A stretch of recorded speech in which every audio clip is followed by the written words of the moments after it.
वित्त मंत्री निर्मला सीतारमण ने केंद्रीय बजट में डिजिटलाइजेशन, कृषि आधुनिकीकरण, औद्योगिक विकास, पूंजीगत इंफ्रास्ट्रक्चर और कॉरपोरेट सुधारों की घोषणा की है, जिसके बड़े दीर्घकालिक परिणाम देश को प्राप्त होंगे। इसका पंडित दीनदयाल उपाध्याय स्मृति मंच भवानी मंडी ने स्वागत किया है।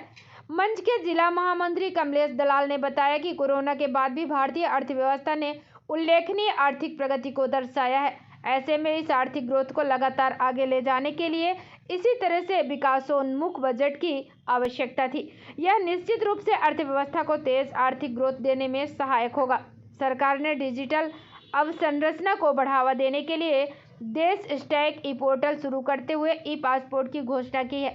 वित्त मंत्री की बजटीय घोषणा के अनुसार डिजिटल इकोसिस्टम की लॉन्चिंग होगी एवं 1.5 लाख डाकघर को बैंकिंग के दायरे में आएंगे।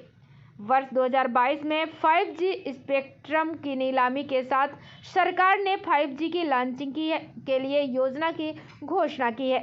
सरकार ने डिजिटल विश्वविद्यालय बनाए जाने की भी घोषणा की है। डिजिटल भुगतान को बढ़ावा देने के लिए अनुसूचित वाणिज्यिक बैंकों के द्वारा 75 जिलों में 75 डिजिटल बैंक स्थापित किए जाएंगे। आर्थिक तरलता को बढ़ावा देते हुए सरकार ने सभी राज्यों को 50 वर्षीय ब्याज मुक्त 1 लाख करोड़ का ऋण देने की घोषणा की है, जिससे राज्य अपने स्थानीय पूंजीगत इंफ्रास्ट्रक्चर का निर्माण करने में सक्षम हो सकेंगे और इससे देश को आर्थिक तरलता और पूंजीगत विकास में मदद मिलेगी। सरकार ने अत्यंत साहसिक कदम उठाते हुए डिजिटल करेंसी को मान्यता देते हुए डिजिटल करेंसी लॉन्चिंग की घोषणा की है, जिसका नाम डिजिटल रुपया होगा। उसके पूंजीगत लाभ पर 30% का आरोपण किया है। यह न केवल डिजिटल करेंसी के नियमन में सहायक होगा, वरन सरकार के लिए भी यह एक आमदनी का बड़ा स्रोत बन सकेगा। रक्षा क्षेत्र में आत्मनिर्भर भारत योजना के अंतर्गत कुल रक्षा खरीद बजट में 68% को घरेलू बाजार से खरीदना तय किया गया है। इससे रक्षा उपकरणों के आयात पर निर्भरता कम होगी और घरेलू बाजार में रोजगार में वृद्धि होगी। वित्त मंत्री निर्मला सीतारमण ने व्यापार सुगमता के लिए 1486 बेकार कानूनों को खत्म करते हुए कॉरपोरेट टैक्स को 18% से बढ़ाकर 15% करने का ऐलान किया है। वहीं कंपनियों के लिए स्वेच्छा से कारोबार से बाहर होने के लिए समय सीमा को 2 वर्ष से कम करके 6 महीने किया है। कमलेश दलाल ने बताया कि सरकार ने किसानों को मजबूती देने के क्रम में एमएसपी पर खरीद को बढ़ावा देते हुए बजट में एमएसपी खरीद पर 2,70,000 करोड़ के आवंटन की घोषणा की है। कृषि को आधुनिकीकरण बनाने के लिए सरकार ने पीपी मॉडल में ड्रोन टेक्निक के विकास पर जोर दिया है, जिससे किसानों को लागत और समय में बचत होगी। साथ ही फसलों का मूल्यांकन करने तथा कीटनाशक और पोषक तत्वों का छिड़काव करने में ड्रोन की मदद ली जाएगी। सरकार ने रसायन मुक्त प्राकृतिक खेती को बढ़ावा देने के लिए गंगा नदी के किनारे 5 किलोमीटर चौड़ा ऑर्गेनिक गलियारा बनाने की घोषणा की है।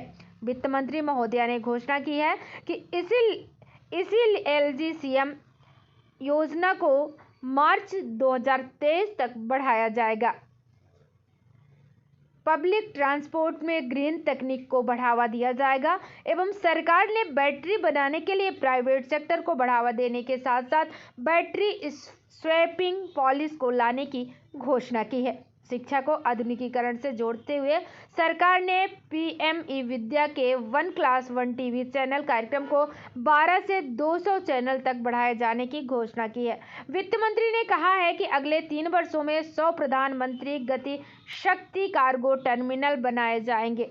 25 वर्षीय ब्लूप्रिंट के साथ हाईवे पर 20,000 करोड़ रुपए खर्च करने का निश्चय किया गया है। 80 लाख घरों को पीएम आवास योजना का लाभ देते हुए सरकार द्वारा 60,000 करोड़ से हर घर नल योजना का विस्तार करने की घोषणा की है। बजट में 2 लाख आंगनबाड़ी केंद्रों का विस्तार किया गया है।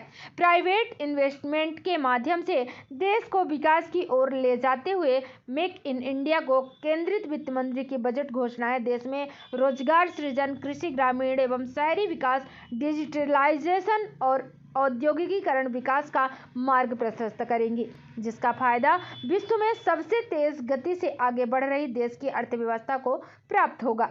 यह सारे कदम आत्मनिर्भर भारत के प्रधानमंत्री की घोषणा के अनुरूप है। मंच ने इनका स्वागत किया है। बीपीए न्यूज के लिए हमारे संवाददाता किशोर तंवर की रिपोर्ट।